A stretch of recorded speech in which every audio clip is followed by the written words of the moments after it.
Okay. Right, and then we'll do a share screen.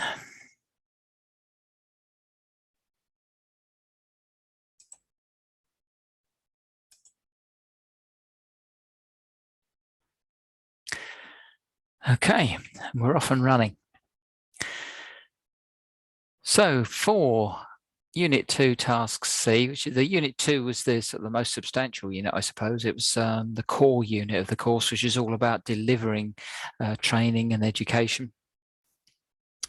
And it's really kind of a summary, a review of your teaching practice, where you are on your journey to get qualified, where you are to be a teacher or a trainer, what you feel you got out of the course, where you want to go next, and what your future development points might be.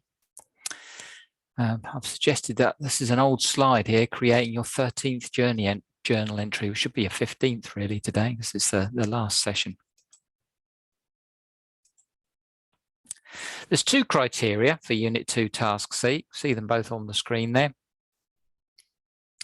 One is about reviewing the effectiveness of your own delivery of inclusive teaching and learning. So really it's thinking about, for any of us that are currently in the business of delivering training and education in any way, shape or form, it's just thinking about how effective we are in that. For those of us that are yet to take teaching and training on board as a more full-time job role, it's just thinking about probably the microteach. And any other aspect of how confident you feel about delivering training sessions. And then 252 is about identifying any areas of improvement that you would like to work on in terms of your own delivery or your confidence, if you like, in delivering training and education. So those are the two criteria that we've got to evidence. I'm suggesting we do that with 3 separate pieces of evidence.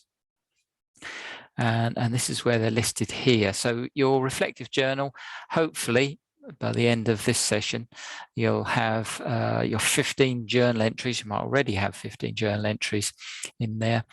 They might be based on lots of different things. So if you are currently in a training or teaching role, you might be reflecting on things that happen week on week on your teaching and training sessions.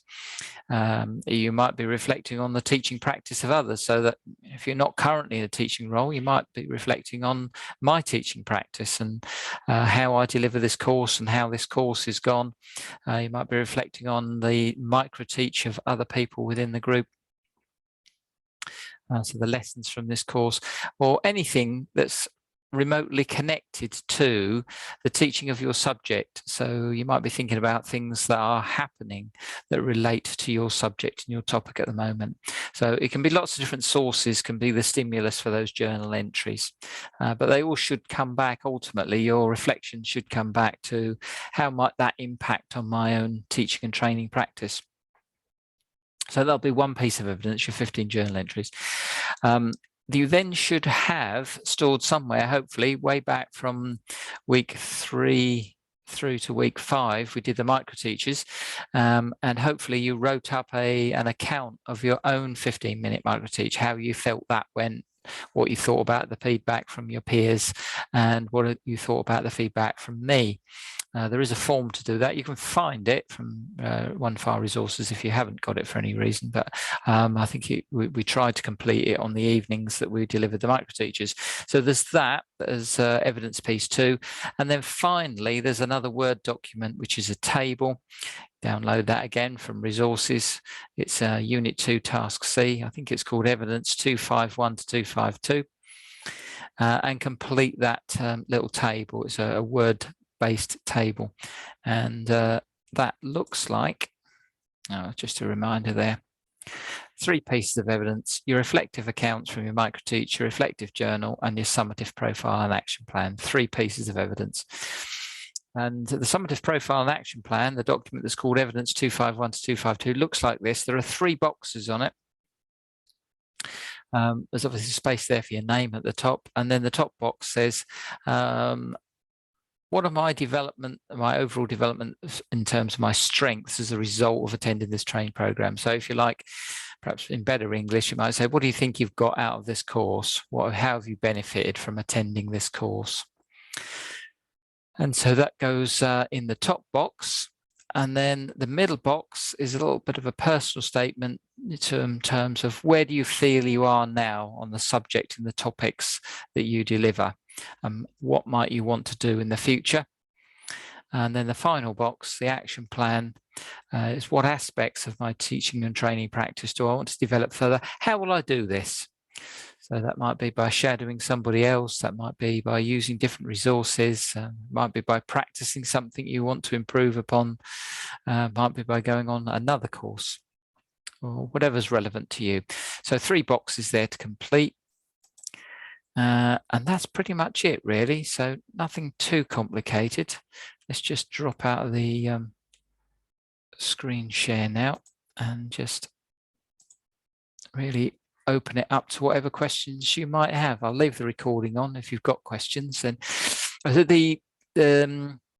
most of it, if you've been using OneFile Journal, the last thing I'll say, if you've been using OneFile Journal, you can, and you might want to do this anyway, you can download the all your journal entries as a single document if you want to keep it. But you don't have to download it to put it to upload it again into Unit 2 Task C. You just put a little note in the evidence box where it's got evidence there. Just put a little note that your journal is in the OneFile journal, and then I'll know where to look for it. The IQA and EQA will also know where to look for it.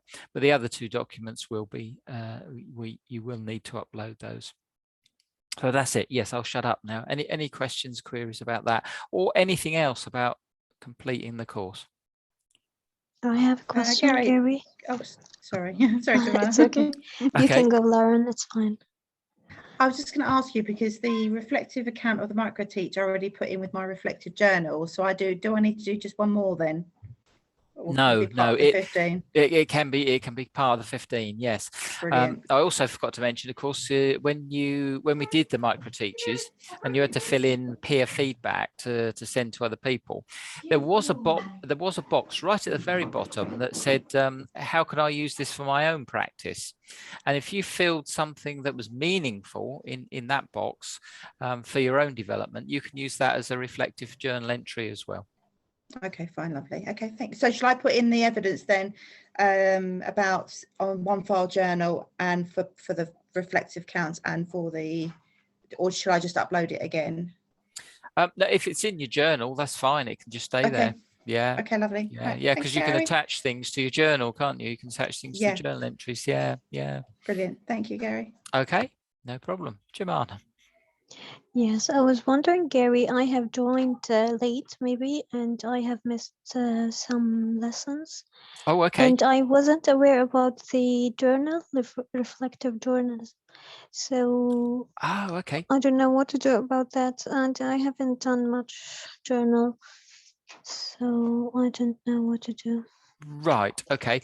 I mean, you can. I suppose you can write a statement. I mean, to some extent, the summative profile and action plan covers it a little bit, but it's what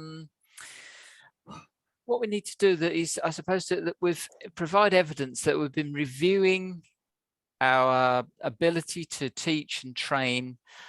I mean, if we look back at the criteria, I'll accept any evidence really that meets these criteria. Let's just go back to our share screen there, and if we go back to the criteria, so I mean, I've proposed my own way. This is what I, thinking about what the role of a teacher is. The role of a teacher is to take these criteria that you can see on the screen, and as a teacher, you then develop a task that you think will generate the right evidence for those criteria. So I'm not saying that I'm right, but generally speaking, because I've been running this for so long, our IQA and our EQA have come to accept the evidence that we put in as being sufficient to meet the criteria. But ultimately, you can make your own decisions as to what is the most appropriate thing to submit. That's the two criteria you've got to provide evidence for. So you've got to provide evidence that you review the effectiveness of your own delivery of inclusive teaching and learning, and identify areas for improvement in that delivery. So the way that we traditionally do that is with the journal, because it does it over a period of time, and that's the nice thing about it. It's not just a one-off reflection. It covers your thoughts over time. But ultimately, I'll accept anything that meets those criteria. So you could look to do perhaps a more in-depth review of your microteach and perhaps other people's microteach. Maybe have a look back at your peer feedback that you sent to other people and think about how things that you observed others doing might influence your own practice. You can reflect on my teaching practice as well. You can think about how the course has gone, how I deliver it, the way I deliver things, and think about what works for you well, what doesn't work so well for you, how you might, perhaps if you suddenly got the job to deliver this course, because I've got a new group starting in 3 weeks' time on this course, and I said, okay, Jemana, I'd like you to deliver that. Think about how you would deliver it differently to me. What would you do the same? What would you do different? Maybe how you improve the delivery of it. So you could kind of take that wherever you wanted, as long as it's going to provide evidence to meeting those two criteria. But yeah, yes, you're right. You did join late and probably missed the induction where we talked about keeping the journals. But does that help, Joanna? Yeah, I think yes. Thank you. Yeah. Yeah.